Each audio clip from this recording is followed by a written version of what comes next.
आहे की नाही? आत्ताच मी टक्कल करून आलो, आहे की नाही? पर्याय नाही तुम्हाला. पण सगळेजण चांगले ऐकतात असंच ऐका. बघा, भवती वनवल्ली वृक्षी म्हणजे हे जे भोवती जे वृक्ष दिसत आहेत तुम्हाला, हे जे पक्षी दिसत आहेत हे सामान्य नाही. भवती वनवल्ली वृक्षी येथे देव येऊनी होती पक्षी.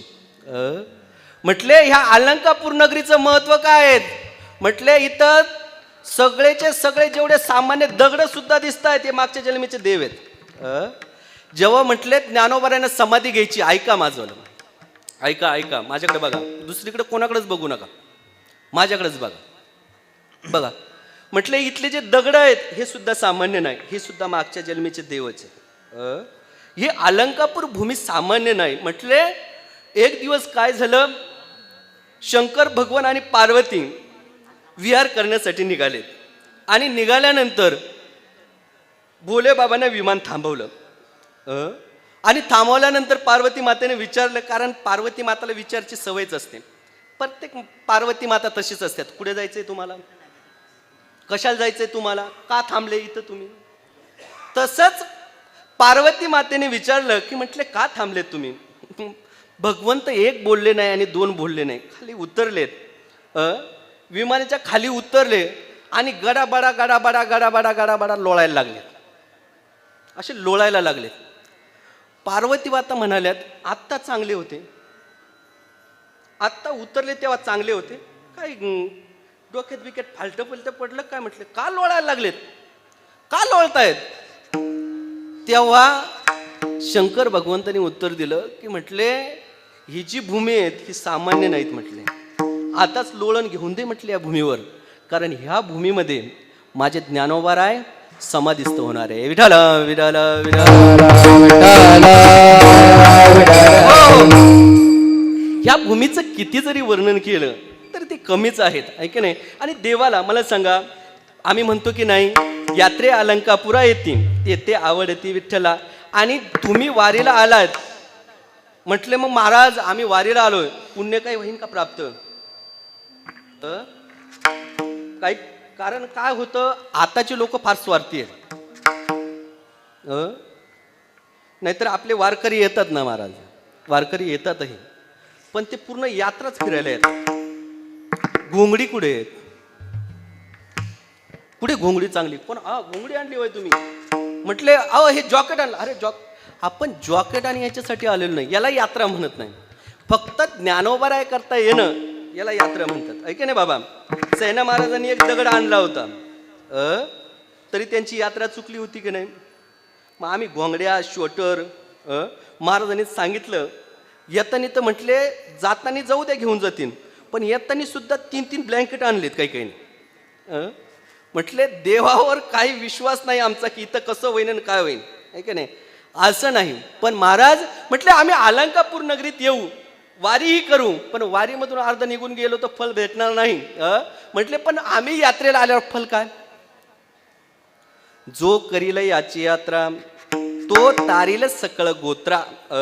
म्हटले जे जे अलंकापूर नगरीला आलेत ते काय करतात, आपल्या सगळ्या कुळाचा उद्धार करतात. जो करील याची यात्रा तो तारील सकळ गोत्रा, सकळ कुळे पवित्रा याचेनी दर्शनी होती. विठ्ठल विठ्ठल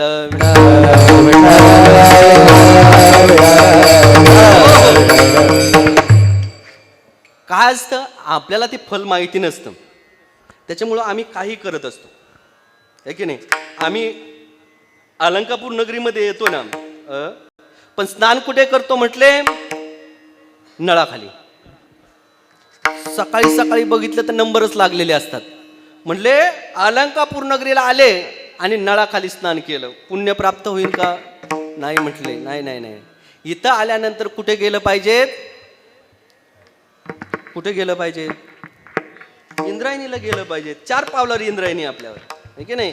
इंद्रायणीचं स्नान केलं पाहिजे. म्हटले महाराज इंद्रायणीचं स्नान केलं, तुम्ही सांगितलं यात्रेला आल्यावर म्हटले कुळाचा उद्धार होतो हे सांगितलं, पण मग इंद्रायणीला स्नान केल्यानंतर काही पुण्य?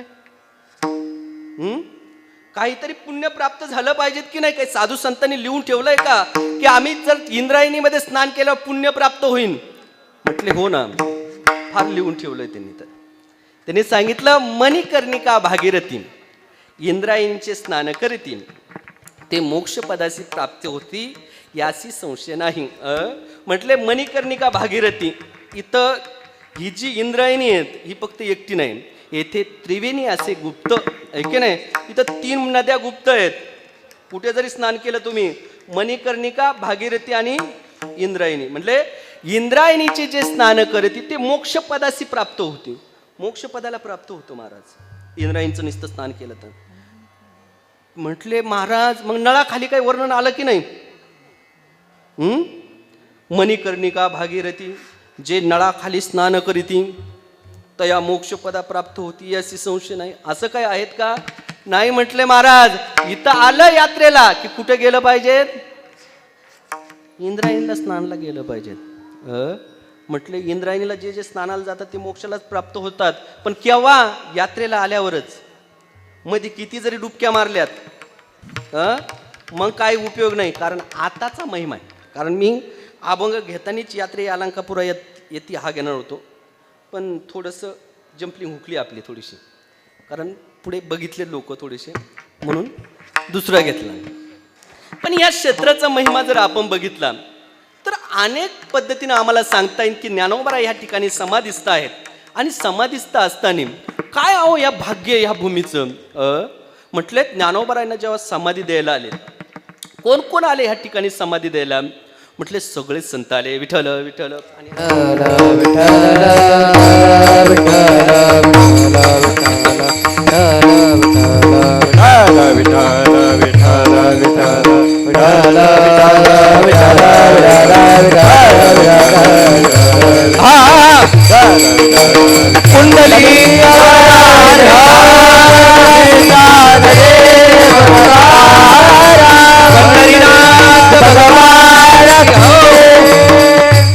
माझ्याकडे लक्ष द्या, अजून संपलं नाही आपलं कीर्तन.